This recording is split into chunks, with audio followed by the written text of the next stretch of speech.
Hello and welcome to the Avrum Rosensweig Show. Welcome to one of the internet's best podcasts, where we dive deep into the lives of the extraordinary and fascinating people who leave an indelible mark on our world. Join us as we explore their captivating stories, remarkable achievements, and unique perspectives that shape history and inspire generations. Get ready to embark on a journey through the lives of inspiring people unlike any other.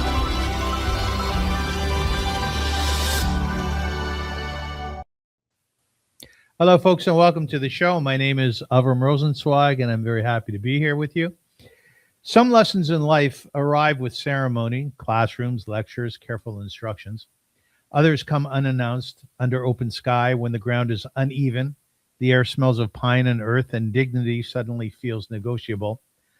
How I Learned to Pee in the Forest is not merely a title that provokes a smile.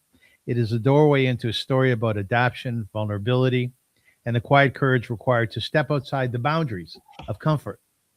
In this disarmingly honest and perceptive work, Sharon Neiss, my guest today, welcome, invites readers into moments that are at once practical and deeply symbolic. What begins as a seemingly small challenge navigates the realities of nature without the convenience of modern life, unfolds into a mediation on resilience, humility, and self-discovery. The forest becomes more than a setting, it is a teacher. It is a mirror, and at times a mischievous accomplice in the author's journey towards confidence and self-acceptance. With wit, candor, and a storyteller's instinct for the meaningful details, Sharon reminds us that growth often hides inside the awkward, the unexpected, and even the slightly embarrassing. Her voice reassures us that skills we learn in the wild, patience, adaptability, humor in the face of discomfort, are the very skills that sustain us far beyond it. This book is ultimately about learning to stand, or perhaps squat, in an unfamiliar terrain and discovering that we are more capable than we imagine. It is about the grace found in imperfection, the wisdom tucked into ordinary moments, and the liberation that comes when we stop trying to control every circumstance and simply learn how to be where we are. Sharon is a friend of mine, a mom, she's a wife, a daughter, and clearly she is an author of 4 books. I'm excited to have her as a guest on my show. Welcome, Sharon. Thank you, Avram. That is quite the introduction. And I just love how you summarize the whole book. I mean, that's chef's kiss. Thank you. That was beautiful. Well, absolutely. I've interviewed many people, and Hollywood stars, is an Israeli ambassador recently, but there is nothing like interviewing a friend, someone whom I've known for a long time. We have shared Simcha celebration. I've been at your son's bar mitzvah, who's now getting married, Mazel Tov. And I it know. is, Thank you. Thank yeah, you. it's just a delight to have you on the show. Thank you for joining us. Thank you. And it's an honor to be here as a guest. So it's really a treat. As I mentioned, I've interviewed many authors, and I'm always I deeply know. intrigued by aspects of their books, in particular how someone ultimately arrives at a title, Yeah. because And that's the it's heart of the humorous. book, right? Your Yeah. book is How I Learned to Pee in the Forest, and I'm Yeah. thinking, ooh, that takes guts. How did you come up with? Oh, it's very vulnerable. And it took me a long time to figure out the title. But I ended up choosing one of the stories. There's 18 stories in here. I know you have it there, but I'm also bringing it here. Um, 18 for high for life. That's why I chose it. And it was everyone has a favorite story, like everyone has a favorite child. Yes. Everyone has a favorite story. And I have like a handful of favorites that I can't decide which is my favorite, but that's one of my favorite ones. And that story, that experience really impacted my life. Because at the time, even though I was 18 and everyone else, I don't want to give the story away, but everyone around me was doing it like it was like passing the salt at dinner, like it was nothing.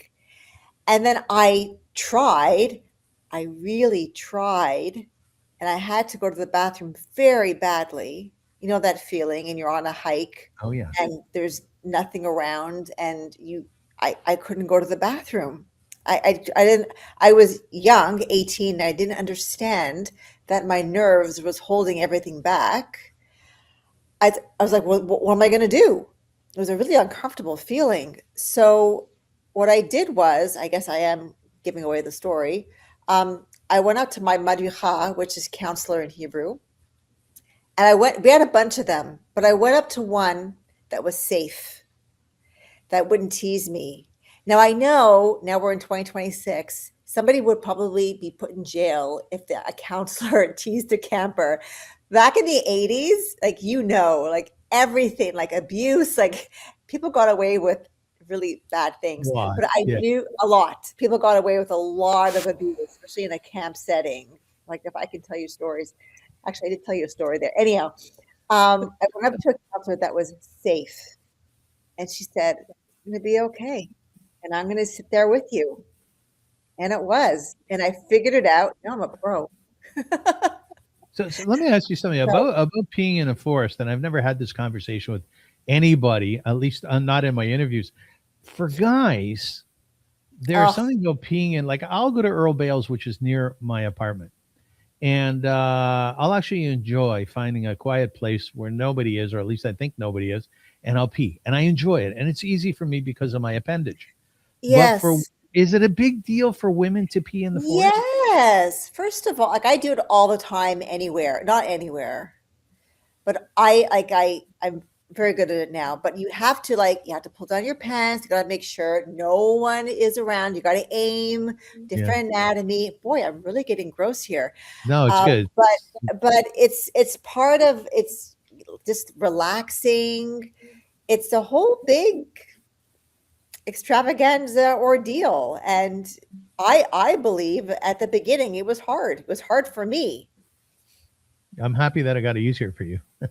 Thank you. It's like anything in life. Like for example, I'm running this program tonight through Holy Blossom, and I'm required to run the Zoom. Okay, I'm 55 years old. I think by now I would be able to run a Zoom program like you're doing right now, like you're running a Zoom interview. I just never actually ran a Zoom program before. I've done Google Meet. This was new. And I had to like not talk down, but like talk to the person in charge, like, look, this is the first time I'm doing this. Yeah. I don't know what I'm doing. Run it with me and let's write down step by step. You have to like take people by the shoulders and say, wait a minute, slow down, let's work together. Yes, absolutely. You know what I find very compelling about you is that you're a mom, you're a wife, yeah, you're a daughter. You're very very proud of it, and you're very big on setting goals. You discuss this on your website, um, and there's pictures of you in the gym. You said you've been going to the gym for many many many years, and you're in great shape. So kol hakavod, well done Thank to you. you. But not only do you set goals and you look forward, you're a visionary, but it seems to me that you're also very ballsy. Like you'll go where you're scared. Is that correct? Am I right Oh about that? yeah. I go where I'm scared almost every day. Right. It's just how it kind of worked out for me. And I think it started like driving. So I had the worst sense of direction, like the So worst. do I. Like it's really bad. Me too. And this was before GPSs, and I had to take kids to birthday parties in like far, far away lands in Ontario, hockey rinks, and I was just like, I don't know where I'm going. And this was before the GPS, and Yeah. it was just like putting myself in situations where, like, yeah, I'm gonna fail, and so I guess I'm kind of used to it, like just falling down and getting up. Do you have rules in your head about prior to the GPS? Prior to yes, prior to GPS about finding your way. As an example, I'll often tell myself make a left. Okay, I always go left. Then I make a left, and inevitably end up at the wrong place. My son and I have gone to many hockey games, up north, down south, east, and west, and end up in the entirely wrong place. So my rule to make a left never really works. Did you have those rules? Now that didn't happen to me. I ended up definitely getting lost and being late and all that stuff.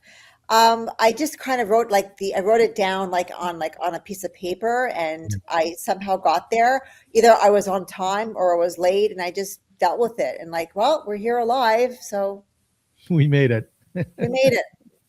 Now I have Waze, thank God, and GPS, and it's much better now. But I went through a lot of hurdles and jumps, but I'm here today, so it is what it is. Sharon, let's talk about the genesis of you becoming a writer, and you've written already 4 books, which is very respectable. Well done. Thank Well done you. to you. When you speak about goal setting, and we'll do this in the context again of you Sure. being an author, you talk about that goals require both commitment and flexibility, visualization. You're very much into that, which is very much discussed nowadays. And you say something which I think is really important for my viewers, my listeners, which is it's never too late to start. So talk about that. Yeah, so I guess that's a huge question. I'm going to try to break it up into a Yeah. little bit. So, like, how I became an author was I always loved writing. I loved capturing people's attention with words. Found it actually quite fun. And I used to be a copywriter in the advertising industry. And so it was fun writing billboards and seeing the words that I created like up on a wall. It was really cool. And then I had Josh, and I didn't like the hours, and I wanted to take him to Gymboree and everything else. And so I've always wanted to write a book, but I didn't know that I could do it. And I just decided one day while I dropped him off at preschool that I would go into a coffee shop in my neighborhood and sit down for 2 hours. And I did that day by day, a little bit each time. And then 9 months later, I had a first draft. Mhm. And then I realized this is a really cool gig because I didn't have to write all day, every day. I wrote like in spurts, and it was very liberating. And it was a way to tell a story to capture people's attention. But I also got to like create something. Like he got to create, instead of like a billboard, I got to create a book. And that's really cool. So, and also this is a goal. So, it's almost like building a house. You can't build it in 3 weeks. It takes a while. Yeah. And like it's fun to watch. Like there's a house being built on my street. And like bit by bit, it's fun to see, okay, the frame is up, pouring the cement in. It's fun. So does that answer your question of Yeah, no, where I absolutely. Let's go a little bit deeper with it. I have a writers club that I started up, and oh, most of the members of the club are accomplished writers. Some have written 7 or 8 novels. One of them is Brian Prowski. I don't know if you know him. He's from Toronto. He's written, I believe, 7 or 8 novels. oh, And I asked him what his motivation was behind writing. And he said to me, he wants to ultimately find a very pretty sentence. That's what he wants to do. It's his motivation in life, his motivation as an author. What would you say your fundamental motivation was? You said, I always wanted to write a book. Why? What did you want to accomplish? oh, I love to entertain people. Yeah. And there's no way I could be an actress. And there's no way I could be a singer because I have the worst voice ever. But this is a way to entertain people. I love telling stories and then watching them go, that expression. So, if I can't do stand up, not that all my books are funny, but I can get from a book. That's cool. And how have people responded to your 4 books? Surprisingly, or are you used to it by now? Well, it took a while, but I realized that you have to find your audience. Mhm. I'm not for everyone. That's okay. People find my books, the people that are my audience, find my books relatable, humorous, like educational, something they never really thought of. My books, I'm not you like the author of Ulysses. I'm not even sure who wrote that. But I'm definitely not a Margaret Atwood. I definitely have a different voice that needs to be appreciated by a certain audience. And I think your voice is a very down to earth one. It's like when I did research into what you've written, it seemed to me that you are writing for the people down the street, or in Exactly. the neighborhood. Like your first book, I believe, was The Most Amazing Department Store, right? No, it's not. Was It's that my not your first third. one? That's okay. My first book is a young adult novel called Uh, Me and My Maybe so. So-Called Friends. Right, right. Me and My So-Called Friends. And if I could take that back, there's so many things like I cringe when I reread them, like, oh, I shouldn't have done that. But whatever. It was a different time. It was like 15 years ago. Yeah, it's interesting. It's interesting that you said that you go through this huge editing process, and eyes of lay people read it, and then you send it to professionals. But you say once the book is written, there's always one or two typos, right? Oh my, don't even get me started. An author is never fully happy with the finished product. And I just like let it go. On to I the have, next. yeah, I have to tell you, I'm an artist, I'm a writer, and Yes, obviously a podcaster. I find it very, very difficult to listen to my own voice. Very difficult to go really. over my podcast. I think it's an existential thing. Perhaps I don't want to see myself too closely. I think that's what it is. So let's go back to your first three books before we dive Sure. to the most current one. Me and My So-Called Friends. Also very, very compelling. The story follows 15-year-old Lizzie as she navigates betrayal, social pressure, and the painful realization that her closest friends may not truly support her. Is this a book somewhat about your own history? Yes and no. Like it's funny. My first, I say yes and no because at first it was, and then when I submitted it, they said this is way too boring. Like really, this is not going to sell. Nothing happens Mm. here. And I said, well, isn't that lucky? So I had to rewrite it and add a whole bunch of exciting things that happened that did not happen to me. So it's, if anything, it's based on my voice, but what happened in the book is completely fictional. So over this whole process of writing, have you figured out, would you say, how to do it? How to do it. Interesting you say that because this past fall, I just took a course with U of T on the arc of storytelling in order to help me be a little more organized with my next book that I'm actually presently writing now. And it forced me to write almost like a organized series of events that happen in, I guess, chronologically. And it was very helpful. And I refer now, as I'm writing it, I do refer to it. So this is actually becoming more productive. Um, but before, I just go like this, blah. I Right, just go right. blah on my laptop, and it's been working out for me. But I had to do a lot of rewrites before, so hopefully this time around, not that many rewrites. I don't know. We'll see. Your second book was called Get Up, right?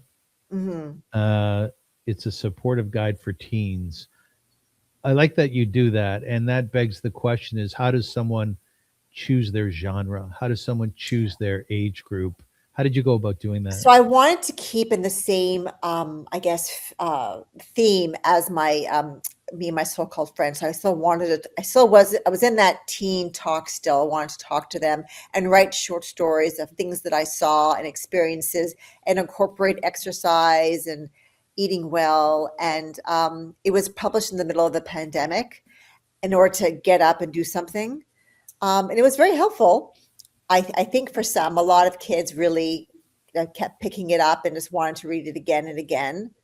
I learned a lot from that book. And then it was time for something different. So then after I was done with that book, I wanted to I wanted to write for adults. I think I had enough with the teens. And And then with all due respect. I'm sure your teen. I don't have a lot of teen viewers, by the way. The Most Amazing Department Store was indeed your third book, and it is a departure. It's a transformative in a transformative setting. Sunderland's Department Store, a glamorous 1950s Montreal retail place, which is where you're from, right? Yes, it is. Serves as more than a workplace. It's a life-changing world where opportunity, independence, and identity unfold for two young women. So you depart from a book for teens. way back into the 50s in a department store. How did you make that happen? How did you arrive at that? How did that come onto my Yeah, lap, how did that right? exactly? That's Yes. a crazy story that I love telling. Is it actually fell onto my lap. Fell onto my lap. I couldn't believe it. It actually transformed me. So my daughter comes home from visiting a friend in Montreal and says, I was at the Shabbat table and I found out that my great grandmother and my friend's great grandmother worked together at Simpson's department store. What? What did that coincidence just drove me to like spinning in circles and then Yeah. flashbacks of my bubby telling me stories of when she was a shoe sales lady at Simpson's, Mm. the stories she used to tell me. And then it was during COVID, and I'd run to my computer and look up what were people wearing in the 1950s. And I got completely absorbed in the fashions and makeup and ads from the 1950s. I didn't know what to do with myself because everybody was baking, and to be honest, I'm not much of a baker. I just wanted to just involve myself in some sort of project, and this was it. And I got to transform myself to the 1950s and write a story about two women who face anti-Semitism in a Montreal department store. Ta-da! Yeah, tell us a little bit more. Okay, so what way? Like, where do you want me to go? I mean, I'm thinking about these two women. I'm thinking about anti-Semitism today, and I'm projecting it back on the 50s, and it was very bad then, and it's very bad now. How did these women deal with the They had each anti-Semitism between themselves? they had each other. So I really focused on the friendship. This book has no sex. This book has no romance. It's all about female bonding and being there for one another. And that's, I find, very important, especially now. Yeah, when you describe yourself, Sharon, as I said before, you describe yourself as a mom, as a wife, as an author, and as a very good friend. So that's a big piece to you, right? I think it is. What did you learn about yourself when you were writing that book, vis-a-vis friends, your friendship, your friends, and how you respond to others? To be honest, to lay the cards out onto the table, not to dance around because it'll get you into trouble. Um, yeah, it's about honesty, I think. Which is not an easy thing to do. Being a good No, friend, it's not. it or having a good friend is a blessing. It's an absolute blessing, It isn't it? is. It's a gift. How far back does your oldest friend go? Oh, birth. Oh, Yeah, really? Since you're birth. little. Like our parents are friends, so it was instant. We became friends. And what's amazing about that, Sharon, is when you get together It's with like that no time has person, passed. no That's time right. has passed. Like when I'm with my dearest friends from years ago, I find that I that I don't even have to say thank you or please or go into any hello, how are you, because I know how they are, right? It's constant, and like I said, it's historical in nature, right? So it's a very, very beautiful It thing. is. Let's talk about your most current book, How I Learned to Pee in the Forest. I think the essence of the book, and tell me if I'm correct here, it's all about everyday moments and the deep impact that they have. And it shows how ordinary experiences, from awkward errands to small acts of kindness, can become powerful turning points that shape how we see ourselves in the world. I think I'm like you in that way. I'm a purveyor of life, and I'm constantly watching things happen in slow motion, and I'll write about it myself too.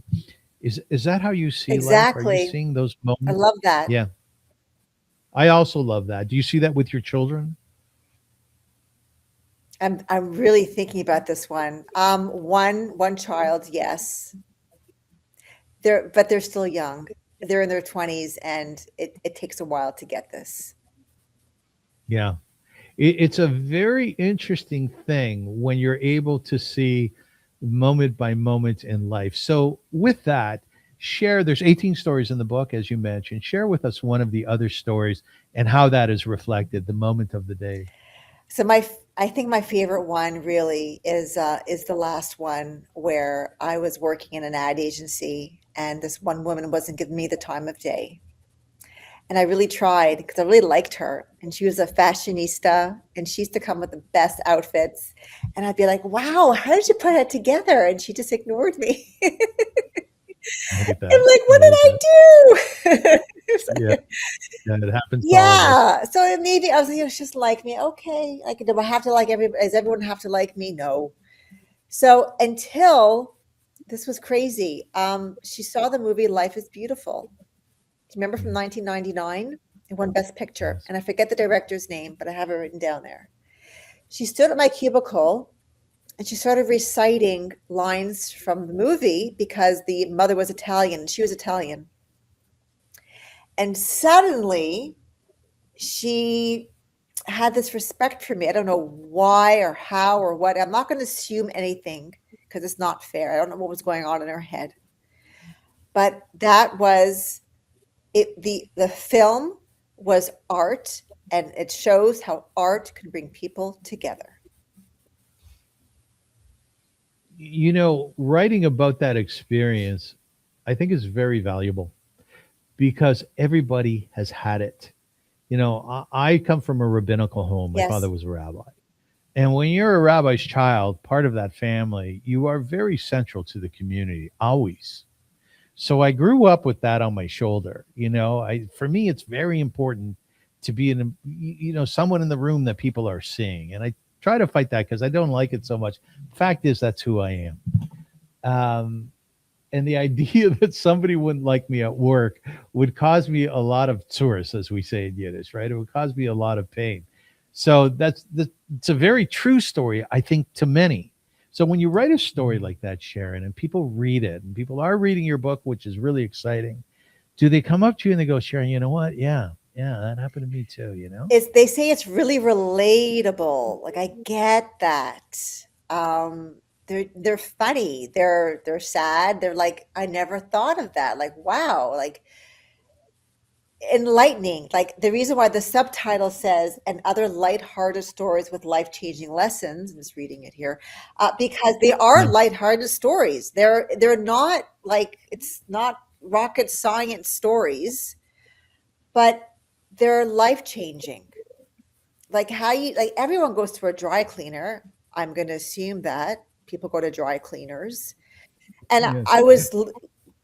they said, we don't make a mistake. What do you mean you don't make a mistake? You're human. You make mistakes. You lost my ticket. Admit it. Mm. Yeah. I could have walked away and said, I'm not going to see you again, but I didn't because they're on my route near my drugstore. And I wanted to like fight I wanted to keep the relationship. And they're also a really nice family. I wanted to keep this relationship. And I said, like, let's talk about this. This is like this, you made a mistake. And they said, I'm sorry. It's a very interesting thing that you're saying here too, because I myself have dealt with many dry cleaners in my lifetime, and often they don't accept responsibility for them. I You're wonder right. what it was that I said. Well, if they didn't accept responsibility, maybe I would have said, I don't want to deal with you anymore. Who knows? But they did. How did you go about choosing which 18 stories to Oh, write? that was hard. Well, it must have been. Yeah. I wrote them as like I always keep stories in my head. And of course, the one from when I was 18, peeing in the forest, that was like never left my head. And I love Yeah. telling my kids the story.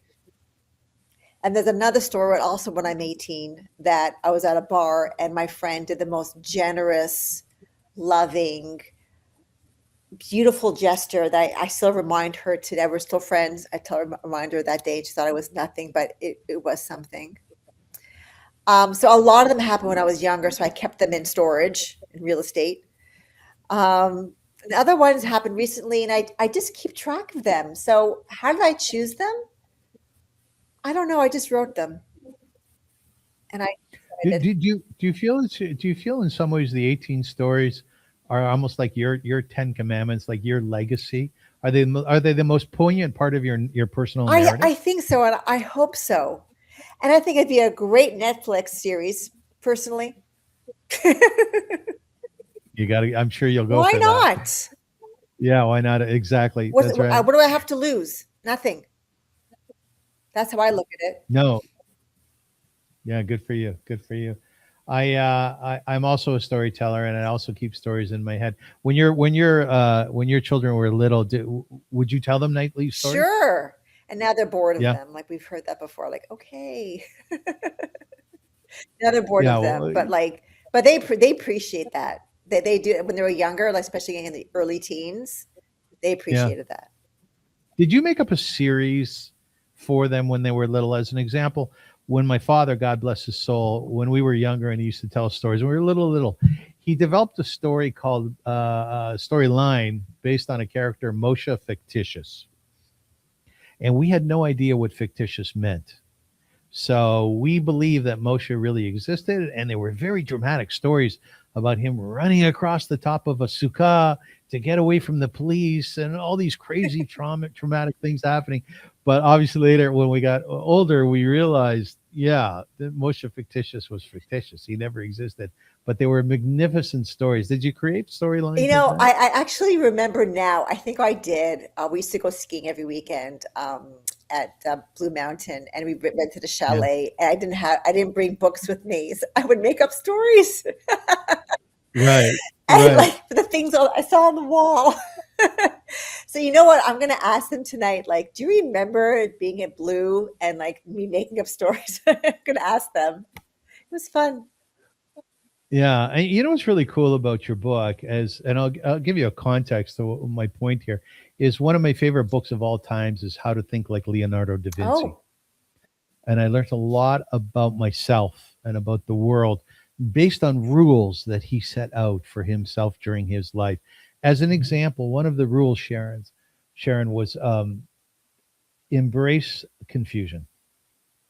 You know how we go through those crazy moments, and you've had that. You've had writer of block, a course, writer block. You wrote of about it on your course. website, and it's a confusing time because you think, how am I going to get through this? What's going to bring me back to the pen and paper? Um, but with the book, How to Think Like Leonardo da Vinci, there's an exercise piece to it. So you read what he wrote, and then you go through a personal exercise of your own to help develop his ideas within you. You're very much into the exercise side of things, aren't I you? totally am. That's why there's exercises attached to each of the stories, just to let it go and Yeah. just to not that they're like calisthenics and running around the block or anything, just like hugging yourself, holding your thumb, breathing deeply, just to kind of move things around. I just find it Well, very what are yeah? So tell us maybe a couple more of your own the things that you do in order to help you cope, in order to help you get through a moment. I know I have many of them myself because I do have mhm. anxiety. So I think what you're talking about is very important. Tell us a couple more. Definitely walking. Walking is, I think, the best form of exercise, stress relief. Gordy and I love to walk after dinner Yeah. and we haven't done that in a while because I think we're just chicken because it's so cold outside. But when we do walk after dinner, we sleep the best. So it totally relaxes you and releases anxiety. So I say walking. Walking is amazing. Walking is great when I have writer's block. Doing a different activity. I don't know, organizing a junk drawer so that I'm like, okay, if I can't get this paragraph to be written, at least I can organize this so that it looks good and I've accomplished something. So the feeling of an accomplishment, I guess, if I'm in writer's block. So that helps me. What else do I do? Something with my hands. So I'm not the greatest baker, but I'll still make something that I know I can't screw up, like a fruit crisp or maybe cookies, muffins. I'm good at those things. I also make a really good soup. What kind of soups do you Well, I make? make my grandmother's matzo ball soup. I make that Oh, almost every yeah. Shabbos, and Yes. it's love it, and everyone loves it, so it's quite a treat. What's the? Can you tell us the secret to your matzo ball soup? Sure. Is actually a huge cheat. I never make it from scratch. The Yeah. base is a chicken noodle soup from Savers, Noreen Gillett's. That is the base. And then I add carrots, parsnip, turnip, and dill to soak for a Yes. while for the absorb the flavors. And then I make matzo balls from a mix, and it's a hit every time. I have to tell you something. I find dill personally is probably one of the greatest herbs. Why is that? It's just it's just so powerful. It is. When you close your eyes and you Smell dill. smell very different. Yeah, right. Dill goes to my heart. It does. I want to talk a little bit about go back to your writing and the process that you go through, because authors always have something to say about that. In fact, they have a lot to say about it. It is not an easy feat. In order to write a book, a friend of mine, Harvey Brownstone, who's renowned in the world as a podcaster, he wrote his book, I think, in just a few weeks. And what's phenomenal about his book is that it was picked up as a movie. It's already been shot, and it's going to come out, I think, in June or somewhere around there. Wow. But that's an anomaly, as we both I know. know. Good for I know him. people. Good for Good him for is him. right. I have a friend who spent 8 years on her book. Sure. 8 years. So when you sit down to write a book, do you have a time allotment, and do you generally reach that, or do you go beyond it? Each book is different because I Yeah. become different and I have more experience and more knowledge. And now I know what I'm doing. At least I think I know what I'm doing. I know what I'm doing better than the last book. So each Yes. book, each article, I get stronger and stronger. And also that course from U of T definitely helped. So now I'm writing a 5th book, and I gave myself deadlines per week. I have to punch out X amount of words per week. And I imagine I will have my first draft probably by Pesach, maybe after, probably like May, because Pesach is early this year. So probably by May, I will have a first draft. So now, like I said, earlier, I usually write 2 to 3 hours a day, sometimes an hour, sometimes 3 hours. And I look at my peers, what they're doing, my peers. I call Stephen King my peer. Ha, ha, ha. I should only wish. Yeah. So he has a schedule. I don't know if you know. I read his book I on do. the art of writing, I think. It's wonderful.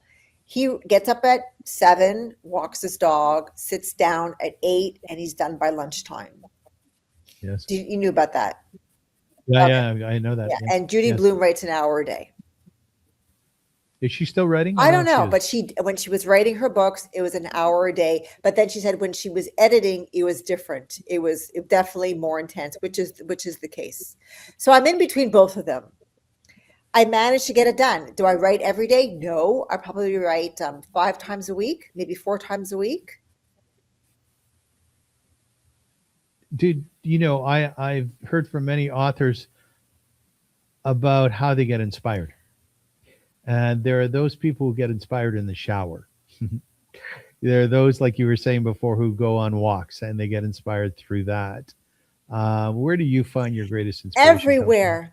I get it Yeah. everywhere. I get it from people's behavior. Like, wow, that's a character. I'm going to write about that. Yes. And they won't even know. They won't even know. That's the best. I get a lot, not in the shower. I get a lot on my Peloton. The Peloton, Yeah, because I'm yes. going and something pops up in my Peloton. It usually happens a lot on my Peloton. And walking. So I guess in motion. I get it in motion. When you're moving. When I'm moving. I also, it's so funny. I like to write because I have 3 places I like to write. One is right here on my grandmother's couch that I inherited. And the other place there's a Starbucks at the corner of my street. And it's really big and has really high ceilings. Anyhow, so as I go there like twice a week. On my way, I say to myself, gee, Sharon, how the heck are you going to pull off this writing session? How are you going to do it? And I don't know what I'm going to say this time. I don't know. And I tell you, this is going to be fun. What the heck? And I'm talking to myself, I don't know how it's going to work, but it works. I sit down with my coffee and I just let it bleed. It's interesting. I have the same experience painting, where I'll start a canvas, I'll look at it, and it's white, nothing on it, and I'll say, I think I've come to the end of my art career. Oh my God, do you really say that? It's a moment of confusion, and then I put down a layer of paint, and then I'll put down a few brush strokes, and then a few more brush strokes, and slowly but surely I'll come back to my art and the core of who I think I am as an artist, and something comes out of it. Now, there are times where I don't paint very well, but mostly I'm pretty Yeah, satisfied you with have it. beautiful work. And may I ask if you do any type of exercises to get you in the motion of like painting? Do you ever like just do squiggles or something or Oh yeah, yeah, sure, of course, yes. I want to share something with sure. you, and I'm wondering what your if you can share with me a nuance of your writing. One of the members of my writing club, Norin Ripsman, he's I think on his fifth novel right now, and he's religious. So when he's walking to shul, a synagogue on Shabbat, and he's sitting there during prayer, ideas come to him. So there's a big conundrum. What does he do with those ideas? Because he can't write them down. He's religious, right? Shabbat's not going to be over for a number of hours. So he has an interesting process that he has developed. There's a fellow who sits next to him in shul, Sharon. And what he'll do is he'll tell that fellow his idea. He'll say, and I'll ask you, please, after Shabbat, I'm going to call you. And if you can share with me what I've told you. And he's been doing it for a That number of is years on a really number. cool. I Isn't that love interesting? that. Do you have any nuances, perhaps with other people, in terms of your writing that you I have use? been known to write down ideas on a napkin at dinner. Yes. I've done that a couple of times, or write on my phone, like type on my phone. I've done that. Yeah, that's the only thing because I don't keep Shabbat. So I definitely would write something. Yeah, I would definitely write something down, but that is a very cool tactic. Do you have any writing buddies? So every Tuesday I have a writing club that I we just the camera's on and she says go and I just write straight for an hour. So that's I guess a writing buddy. Oh, wow. Yeah, so that's like it also holds me accountable. In terms of yeah, I have some writing buddies, yeah, that I speak to on occasion, but they're not close friends, but they're like um fro leagues. They're fro leagues. Have you heard that word? No, Friend, no. colleague, fro leagues. Uh-uh. So yes, I do have Okay. some fro leagues that I keep in touch with and how's it going? And I also met some on social media too. Oh, yeah, there's lots of writers out Yes, there. I they Yeah, you can also never. all come to my feed, which is typical. Can you, just in conclusion, can you tell us the process that you've gone through for publishing your books? How have you gone through that? I've done it all. I've done Yeah. self and I've done hybrid and I've done traditional. And all of them happened for certain reasons. Um, I wanted I guess a hybrid because I didn't know what I was doing, and somebody booked me for a reading, and I had to get the book from a 3 ring binder to a book. So that's why I Mhm. did hybrid. I did. Then I did traditional because I always wanted to go through a traditional publisher, and that was a huge gift, and I loved it. But I also had to do my fair share work myself. And then I did Mhm. completely self, which was this one, which I had full control of everything. And I think I've learned the most with that book, people who I worked with, mistakes that happened. And and now I will decide where I want to go with my next one. I haven't decided that yet. If someone were to ask you, perhaps a new writer, what route do you suggest? Would you So say? it all depends how much patience you have. Because Mhm. if you have a lot of patience, if you're in no rush, I would say go with traditional. If you want the book published now, as in click, go self. Okay, good advice. For many months, I have been referring to AI, asking AI to write a poem about my guests. So I have a poem for you, Oh, and it's called Sharon in the Forest of oh my Becoming. goodness. Some lessons arrive with applause, podiums, chalkboards, careful applause of hands. But Sharon learns where the ground is uneven, where pine breathes its ancient incense, and dignity loosens its color. She walks into the wild not as a conqueror, but as a student. Her book, The Mischievous Story with the Smiling Title, opens, and suddenly we are all barefoot inside our own awkwardness. Because Sharon knows what many forget, growth does not always wear robes. Sometimes it blushes, sometimes it squats, sometimes it laughs at itself and calls that wisdom. She gathers small moments like pebbles from a riverbed, a gesture, a stumble, a breath, and turns them in her palm until they shine with meaning. Friend, mother, wife, daughter, author, 4 books deep and still as she writes, as if the first spark has just fallen from the sky into her open hands. She's a builder of sandcastles, queen of the sandbox, where imagination kneels in the sun and no voice says, build it this way. Critics arrive like tides. They reshape the walls, suggest windows, measure doorways, and she listens, not as a defeated child, but as an architect of becoming.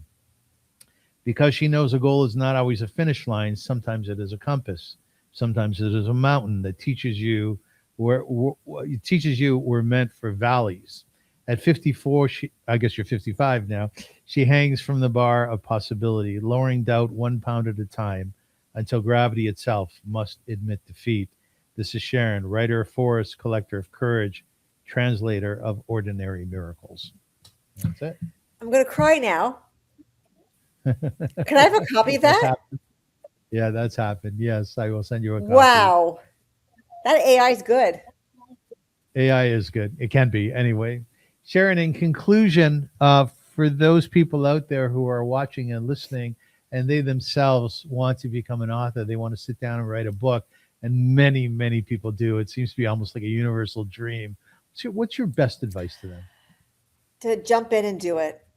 Jump in and do it. And even if it's 15 minutes a day, just block it off on your calendar like a dentist appointment, but every day. And just Yes. write and you'll put the sand in the sandbox and you'll sculpt it later. Okay, nicely said. Sandbox are a big thing to you. I know. Yeah.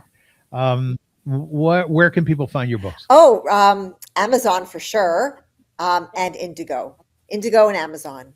But this one right now, actually, it's going to be an Indigo soon. But for sure, you can get How I Learned to Pee in the Forest on Amazon, and my other 3 at Indigo. Have you had a good response to the title? Yes, a lot of like what? Have you? Well, it's a mixed bag. A lot of people are like, okay, yeah, you bonkers, Right. yeah, and Yeah. some are like, that's cool. Like it's Yeah. it's a mixed bag, but I am not for everyone, and that's okay. It's That okay. is okay. Have both women and men shared with you peeing stories in the forest? Yeah. Yeah. You know, they do, and I listen because it brings out so many other their own It personal would. stories. Yes, it Yeah. would. It would. Ladies and gentlemen, thank you so much for watching and for listening. I am very excited to have had Sharon Neiss, my guest Me today. too. An old friend. You did a great job. You know, I Did a forgot really we were nice job. rolling. You're good. Yeah, thank you so much. And I want to tell you, by the way, that you said every parent has a favorite child. I only have one child, so he's clearly my favorite. But my sister, who has 8 Oh children, my. I said to her, I said, Lay, you must have a favorite child.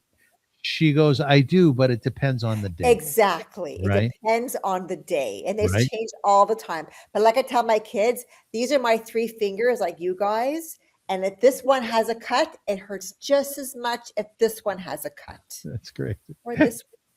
That's great. As my mother used to say, God bless her soul, zygosint, which means go in good health until we meet again. And I'm very grateful for you all being here. Thank you so much. Thank you.